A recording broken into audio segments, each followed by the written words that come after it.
सबको good morning, hi everyone. आज हम जो फर्स्ट कविता है प्रेरणा त्रिपुरारी जी की वो करेंगे। अब ये कविता में बेटा जो आज की रोज़मर्रे की ज़िंदगी है, आज यदि हम कमाए नहीं तो हमारी ज़िंदगी अच्छी तरह से चलेगी नहीं।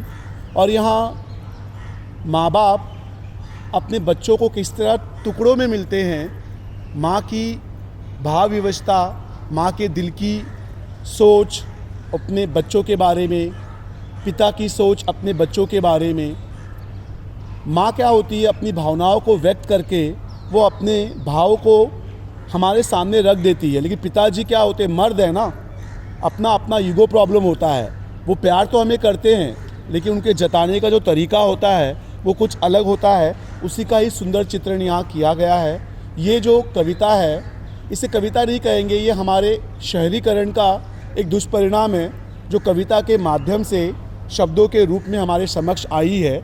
अब इसे हम देखेंगे तो पहले पंक्ति में कवि कहता है कि जब माँ का फ़ोन आता है तो माँ वहाँ रोती है और फ़ोन रखने के बाद मैं यहाँ रोता हूँ। वो वहाँ रोती है, मैं यहाँ रोता हूँ। अब उसकी जो सोच है कि हम देखेंगे तो उसकी सोच जो है, माँ हमेशा फ़ोन रखती है तो मुझे हमेशा कहती है कि बेटा तू घर कब आएगा। अब वो माँ है, अपने खुशी को, अपने दुख को क्या करती है, वो जाहिर कर देती है। और तो माँ अपने भाव को व्यक्त कर देती है और कहते हैं कि माँ के समक्ष मैं रो नहीं सकूँगा, क्योंकि माँ क्या है कि माँ मुझे रोते हुए देखकर वो कमज़ोर पड़ जाएगी। इसलिए मैं माँ का, मेरा फ़ोन रखने के बाद मैं चुपके से रोता हूँ। और अगली पंक्ति में बोलते हैं, पिताजी कहते हैं कि ऊपर से बड़े सख्त हैं लेकिन ठेस मुझे लगती है तो आँखों में आंसू उनके आ जाते हैं। ऐसे तो मेरे पिताजी है। फिर नेक्स्ट पंक्ति में कहते हैं कि तेरी दिन की शिफ्ट थी, मेरी रात की शिफ्ट। कभी तेरी रात की शिफ्ट है तो मेरी दिन की शिफ्ट है। हम तो बच्चों को टुकड़े में मिलते हैं। बच्चे बेचारे हमारे पल तो रहे हैं लेकिन हमारी मजबूरी है, यदि हम काम ना करें, पैसे ना कमाएं तो हमारे बच्चों के या हमारा जीवन उचित रूप से चलेगा ही नहीं। तो वही कहते हैं कि यहाँ शहरीकरण जीवन में किस तरह हमारी मजबूरी होती है। जैसे अब हम देखेंगे तो हमारा जो परिवार काफ़ी बड़ा है, लेकिन हम कितने लोग हैं जो रोज़ शाम को अपने परिवार के साथ मिल के खाना खाते हैं। आप सुबह उठते हो, कॉलेज स्कूल में चले जाते हो, मम्मी पापा नौकरी के लिए चले जाते हैं, शाम आते ही वो थके रहते हैं, आप हमेशा अपने फ़ोन में बिज़ी रहते हो, फिर हाँ मम्मी ने खाना दिया खाए। मतलब हमारा जो जीवन है यह यांत्रिकरण की तरह हो गया है।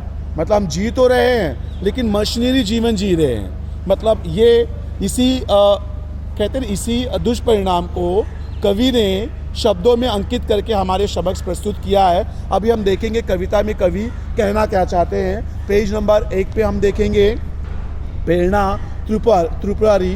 कवि परिचय। त्रिपुरारी जी का जन्म 5 दिसंबर 1988 को समतीपुर बिहार में हुआ।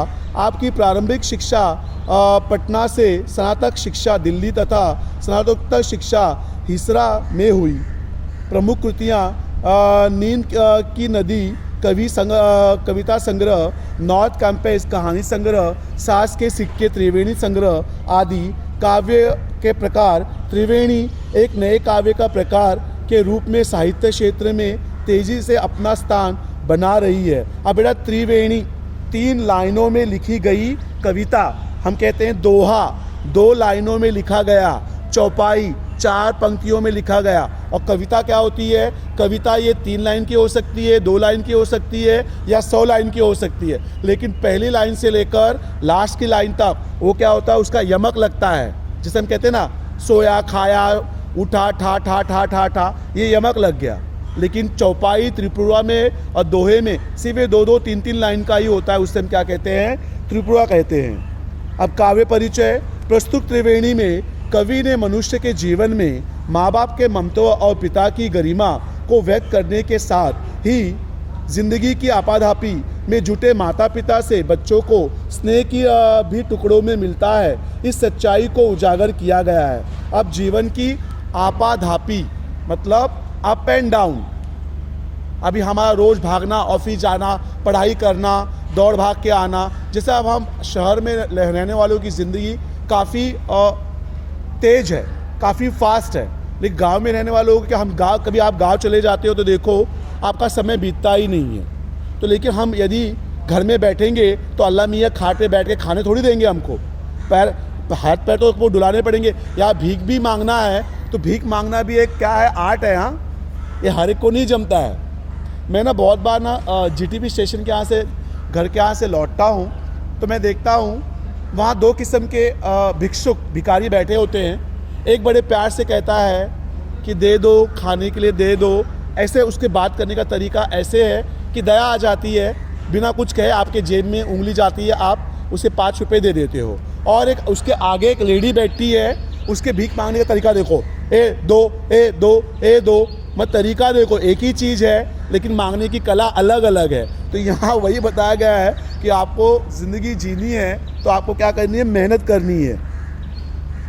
निराशा के बादलों के बीच आशा का संचार करते हुए कवि कहते हैं कि ठोकर खाकर जीने की कला जो सीख लेता है, दुनिया में उसी की जय जयकार होती है।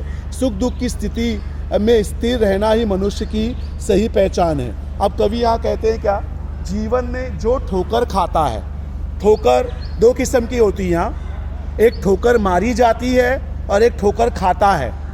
जो ठोकर खाता है उसकी ठोकर दिल को लगती है, और जो ठोकर मारता है वो दूसरे को दिल को तोड़ता है। ये 2 ठोकरें होती हैं यहाँ, ठोकर मारना और ठोकर खाना।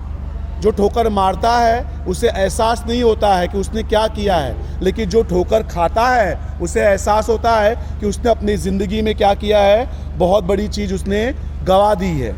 तो वही इन्होंने यहाँ कहा है कि ठोकर खाना और ठोकर मारना, ये 2 चीज़ें हैं। अब हम देखते हैं कविता में एग्जैक्टली क्या दिया गया है। यहाँ कविता में देखते हैं क्या दिया गया है एग्जैक्टली।